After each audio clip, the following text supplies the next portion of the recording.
7 people were killed in Khayelitsha last night. This includes a mass shooting where 6 men were gunned down and the fatal stabbing of a woman allegedly by her boyfriend in the same area of Taiwan at the same time. This is the 3rd mass shooting in 3 months. Police are hunting for the suspects and say they've roped in additional officers in Khayelitsha to stabilize the area. Newsroom Africa's Team Tonga reports. On the 14th of March, 5 people were gunned down in Ndlovini.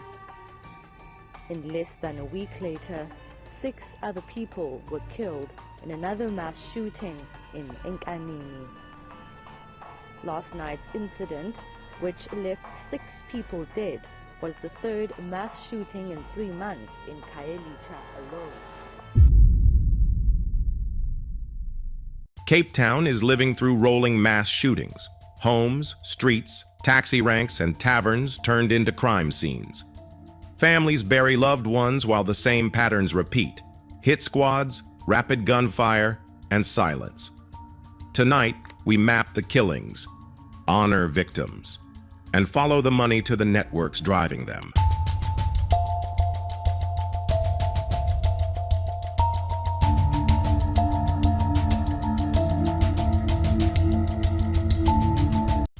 Since 2022, the Western Cape has seen clusters of mass shootings, 3 or more people shot at once, often within days of each other, and often linked to extortion rackets and turf wars. Analysts point to 2 drivers: entrenched extortion in townships and construction transport sectors, and a flood of illicit firearms feeding criminal networks. Community leaders and the province's own officials say failures in crime intelligence let reprisal cycles run on. When gunmen aren't swiftly identified and disarmed, the next attack follows.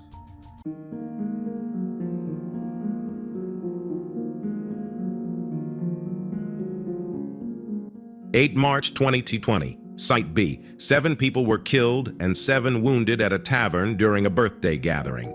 2 convicted members of a local gang received multiple life sentences. This attack set an early template: a targeted strike at a social venue, followed by witness intimidation claims. 2022, multiple incidents. A series of mass killings in and around Khayelitsha showed a retaliation pattern, gunmen arriving in groups, moving fast, then vanishing. A detailed report described how retaliation attacks ended in multiple murders, underlining how one hit triggers another. July 2025. Harare. 3 victims, ages 29, 30, and 43, were gunned down, the 4th mass shooting in less than a week across the metro. Residents described a familiar fear. You just hear the shots.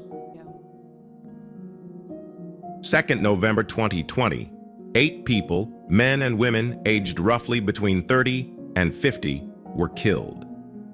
Reporting at the time linked the massacre to a winner-takes-all fight between rival syndicates nicknamed Boko Haram and Guptas. The message: control the area, control the money. Between June and July 2025, another mass killing shook Gugulethu. Police named persons of interest and tied suspects to prior serious charges. Media noted victims were shot in the head and upper body, execution style. Community interviews captured a neighborhood living in fear. June 2025, Philippi East. 3 men killed, 1 wounded inside a residence late Sunday. Detectives from Serious and Violent Crime took the docket. A separate incident saw gunmen posing as police entering a home at 2 a.m., killing 3 young adults and wounding a 4th. A chilling ruse showing planning and impunity. Early 2025, Better Life area. 5 people were shot, robbed, and burned inside a vehicle. An execution-style attack that left the community reeling. Jan 2025, Nyanga taxi rank.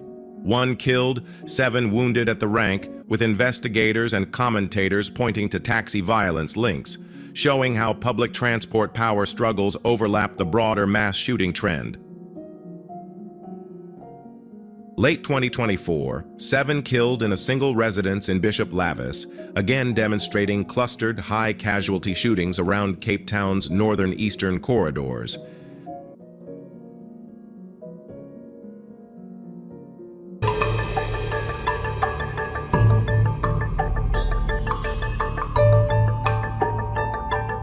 Extortion economies.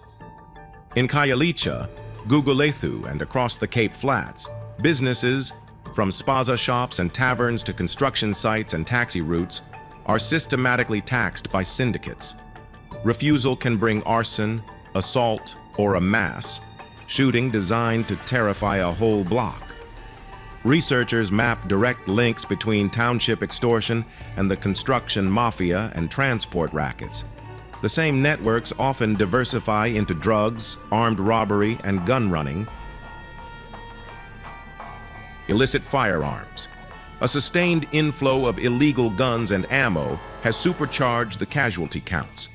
Analysts note that while motives vary, the common denominator is access to firepower, allowing small teams to produce mass casualty scenes in seconds. Gang turf and branding. The Gugulethu 2020 massacre was widely covered as part of a Boko Haram versus Gupta's showdown.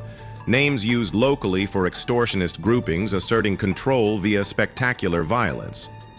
The branding itself is a form of intimidation, a signature to warn rivals and residents. Intelligence gaps and reprisals. Provincial oversight has repeatedly flagged crime intelligence failures and slow suspect identification, which allow reprisal cycles to continue. Communities report little trust in witness protection. One major, Khayelitsha case even featured allegations that corrupt police leaked to gang contacts, a deadly barrier to testimony.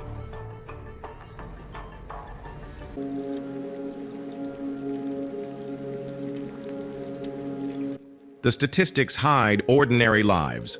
A 20-year-old woman, 2 men aged 19 and 20 in Philippi East, middle-aged breadwinners in Gugulethu, commuters at Nyanga, parents and friends at a birthday in Khayelitsha. These attacks aren't sprays of bullets in abstract. They erase family income, leave children orphaned, and traumatize whole streets.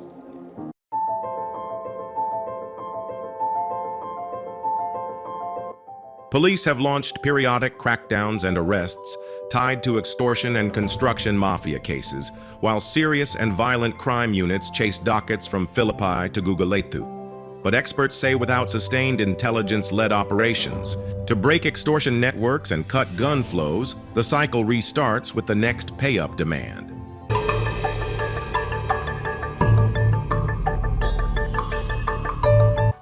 Target the money. Seize extortion proceeds and assets. Prosecute not just triggermen, but organizers who issue demands. Target the guns. Trace and intercept supply lines, plus fast-track ballistics linking cases to crews. Protect the witnesses. Fix witness protection credibility. Move fast on dockets to prevent retaliations. Rebuild community trust. Embed detectives and intel officers locally and keep them there long enough to understand the networks. These aren't silver bullets, but every successful case that flips a gun runner or an extortion collector undercuts the next massacre. Thank you for watching.